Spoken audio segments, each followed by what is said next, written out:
Hi everyone, welcome back to Business Studies class. In last class we have seen the importance of directing. A manager, when he performs a directing function, he uses all the four tools like motivation, communication, leadership and supervision. By using all these four tools or techniques or elements, he will be performing his directing function.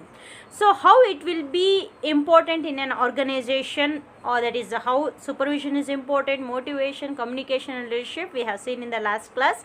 That is what your importance of directing. So in this class we'll be discussing the principles of direction or principles of directing.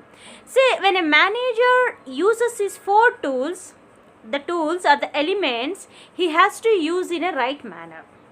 Is it clear? The tools has to be used in a right manner in order to get expected results. So here we have guidelines to a manager in order to use the four tools. That is, when a manager performs his directing function by using all the four tools, he has to follow some of the guidelines. So when he uses these tools according to the guidelines, then only the expected results can be obtained. So what are those guidelines? Are nothing but your principles of direction or directing. This means, in simple, we can say principles of direction or principles of directing are the guidelines to the manager to perform his directing function in an appropriate manner by using all the four tools of directing. So you have principles. It can be asked for 4 marks. So or it can be asked for a practical oriented question 5 marks, so it should be clear. So just you should make out the difference. So you don't have much difference between the principles of management and principles of direction. The overall gist will be same, but headings are somewhat different, so you have to concentrate. First one is harmony of objectives, maximum contribution, unity of command, supervision, effective leadership, effective motivation, follow through, that is continuous follow. These are the 7 principles of direction. There you have 14 principles, that is Henry Fayol has given 14 principles to the managers as an overall, okay, and Frederick Winslow Taylor has given some 4 principles as an overall, but the manager is given with these 7 particular principles in general. You have 7 principles of directing. First one is harmony of objectives. Harmony in the sense peace. So when you are going to direct, that is when you supervise, when you motivate, when you communicate, when you when you just continue this motivating function, when you lead, okay, when you lead, you should see that there is no disagreement between the organizational objective and the personal objectives of an employees. We know that is one of the principle of management. We have seen that subordination of general interest to the organizational interest or personal interest to the organizational interest, okay. That is always our interest, that is individual interest or personal interest has to be subordinated, and the general interest or organizational interest has to be given priority, isn't it? That is what the general principle given by Henry Fayol to the entire managers. But you should be very careful when you direct, that is when you motivate, when you lead, that is leadership, and when you communicate and when you supervise, you have to see that there is no contradictory between the objective of individual and organization. There should be harmony, means you should communicate in such a way that your objective and organizational objective are not opposite to each other. They are in the same lane. Only when organizational needs are fulfilled, when organizational interest is given priority, your interest will be fulfilled, your needs will be fulfilled. In that way, a manager has to direct his subordinate. So he uses supervision, he uses communication, he leads, that is leadership styles he uses, and he communicates and he motivates the employees and sees that there is no disagreement between the general interest and individual interest, that is organizational interest and personal interest. That is what harmony of objectives. The objectives of organization and the objectives of employees are not against each other, but only when the organizational objectives are fulfilled, the individual interests or individual objectives of the employees will be fulfilled. That is what the theme of harmony of objectives. Okay, so a manager should use the elements, all the 4 elements to attain this particular objective, that is called harmony of objectives. This is one of the principle, the guidelines. He should never communicate in such a way that organization interest is the only interest, you are nowhere considered by the organization. In that way he cannot direct the employees. And next, maximum contribution. So if you remember one of the 5 principle, Winslow's Taylor's principle, that is maximum optimum utilization. Okay, that is a employee should be utilized to the maximum extent, whatever maybe, it may be me or someone else, we should be used to the maximum extent. It might be the resources or human general resources or human resources, there should be maximum contribution. So a manager should use all the 4 tools in order to grab the maximum efficiency from the employees. Okay, and we have to remember that maximum contribution should be from the employees. So this is one of the guidelines to a manager. He has to keep in mind that whatever maximum I can retrieve the knowledge potentials from the employees, that has to be retrieved, that should be extracted. So that is one of the principle.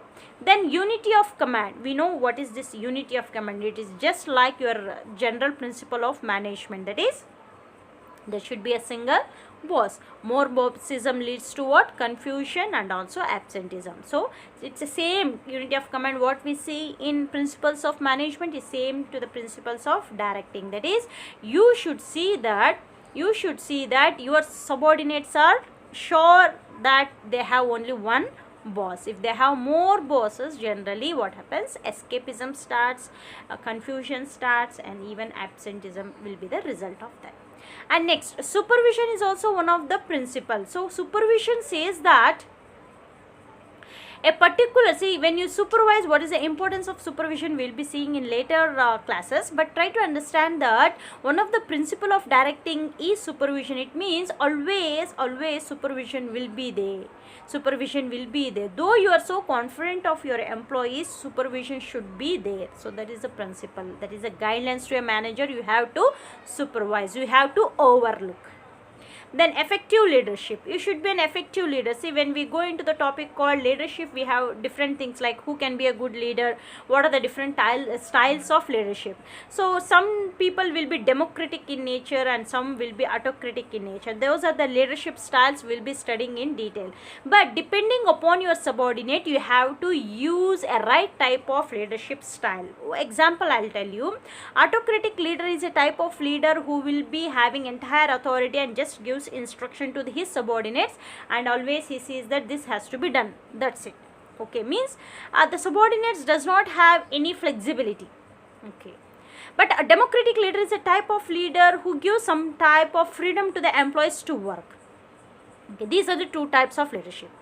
So when a particular type of leadership should be used, that knowledge should be there with the supervisor or the manager who is doing this directing function. For example, if I feel my subordinates are trained, well equipped with the knowledge, I can be a democratic leader. That is, I can give somewhat freedom, flexibility to my subordinates. They can work because they are trained, they have equipped with good knowledge, so I can give them some freedom. But take it in the opposite situation. My subordinates are freshers, they don't have any good information, they don't have they are not actually trained, then I should be an autocratic. See, this autocratic and democratic is not a attitude of the manager who performs directing function. Depending upon the situation, he has to use that style of leadership. If my subordinates are good enough, then I can be a democratic.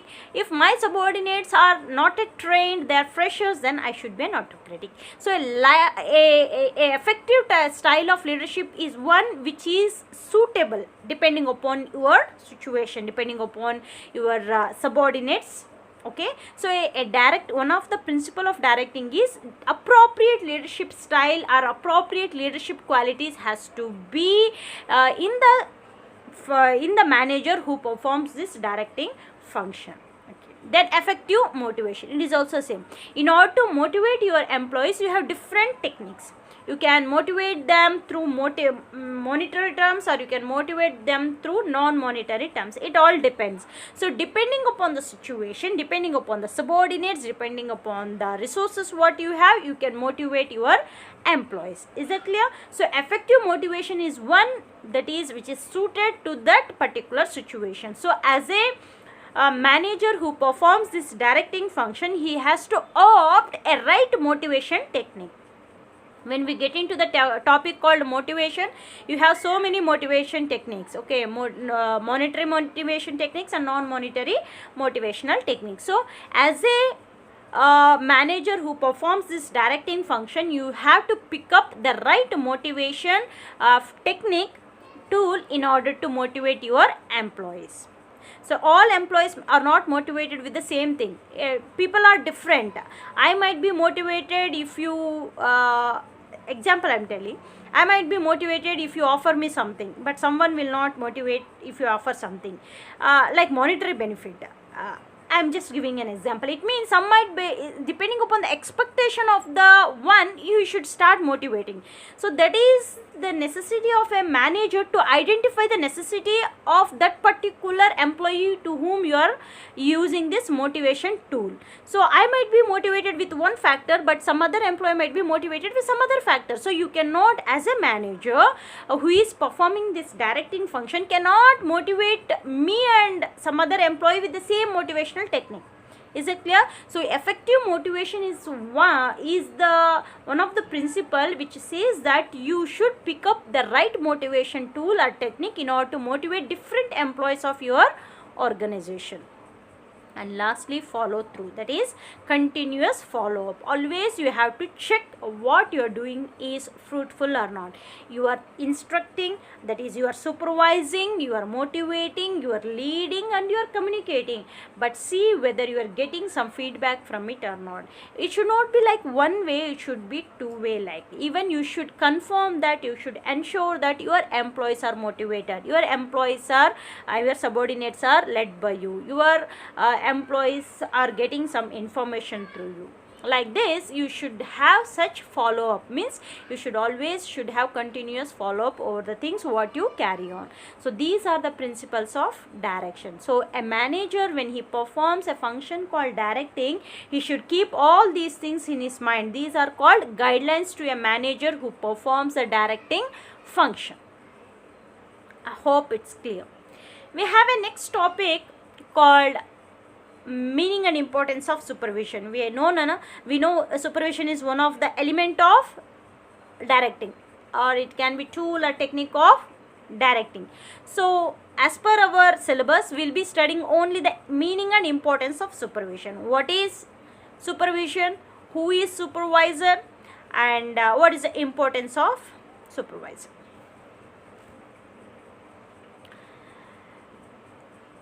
A management expert called Gupta defines supervision as an activity that involves overseeing the subordinates, okay, seeing their work, overseeing the subordinates at work to ensure they are working according to plans and policies of the organization. So it's very important that you see that and you ensure and confirm that the employees are working as per the organizational needs. We know what is management. Management is getting work done through others, right? Hence, through supervision, what you will be doing, you will be overseeing the subordinates' work, whether they are doing the work as per your requirement or not. And it is like face-to-face contact between the supervisor and the subordinate. Always your supervisor is your immediate superior actually. For the employees, your supervisor will be the immediate superior, hence they will be having direct contact, face-to-face contact with the subordinates. We see the supervisor will be in the bottom level of management. We have seen in chapter 1, that is levels of management. If you remember, there we have taken the supervisor. It will be like inspectors, quality control inspectors, all those things. One of the point is supervisor, okay. Supervisor is also called a manager because he will be performing the function of a manager. Then a supervisor is so important in our supervision function is so important. Why? Because all the employees, I mean subordinates, he will be having a direct contact with the supervisor, and any of the questions will be answered by whom? The supervisor. He acts as a mediator, to be frank. Okay, so we can see who is supervisor here. A supervisor is a member of management who is responsible to perform 4 managerial functions as stated above. So who is supervisor? A foreman is supervisor, the one who oversees is a supervisor, the superintendent is a supervisor, and section officer can also be a supervisor. So there might be a single mark question, who is supervisor? So you can just answer, a supervisor is a member of management who is responsible to perform 4 managerial functions like foreman, overseer, or superintendent, and section officer. That is the meaning of supervision. Just you can say overseeing. What is the importance of supervision? Why this supervision is important? You might be knowing why if someone asks that why you need invigilators in an exam hall, you might be knowing the importance of invigilator. In general, what we say, if you don't have invigilator, it will be helpful for some people, but it is very hard for the good students, because if you don't have invigilator in the exam hall, what happens? The good student may not concentrate on his writing, because all will be disturbing. Right? When people are disturbing, generally a good student who is equipped with good knowledge and interested to write and score marks will unable to write because of the disturbance created in the exam hall. Hence you might see that the supervisors will be very strict in the exam hall. It is not to control the copy, to be frank, it is to help the students who are interested to write in a good manner. But apart from that, that's an example. But when you see in the workplace, why this supervision is important, you can see that ensures issuing instructions. So we see that a supervisor is the one who is the immediate superior to the subordinates, actual workforce. Hence, it is the supervisor who issues instruction to the workforce. We know that we see that directing is an initiating function, that is key function. What you have to do, you will get through the directing. Through directing, what element he is using? He is using element called supervision or supervising. This supervising is what? Instructing the employees what to work. Okay, the top level management and middle level management will be relieved, because workforce will be instructed by whom? Supervisor. Hence, a supervision is a activity which ensures issuing instruction, what to be done, from where it should be initiated, how it should be moved. Then comes facilitates control. We can see that when you have supervision, everything will be in control, because he oversees the things. He oversees and he sees whether the things are going on as per the set things or not, standards or not. Okay, so controlling function will be done through whom? The supervisor. Supervisor, when you see, for example, your mom might ask you to read or to cook something or to do something. When no one, they allotted the work and they are not there, what happens? You may or may not do that work. But if they supervise you, that is, if they oversee you, they may come 15 to 20 minutes once, and if they check what you are doing, generally how you will be concentrating on your work. That is what facilitates control. To have control over the organizational activities, there is a need of supervision. Someone should overlook. Then then maintains unity or coordination.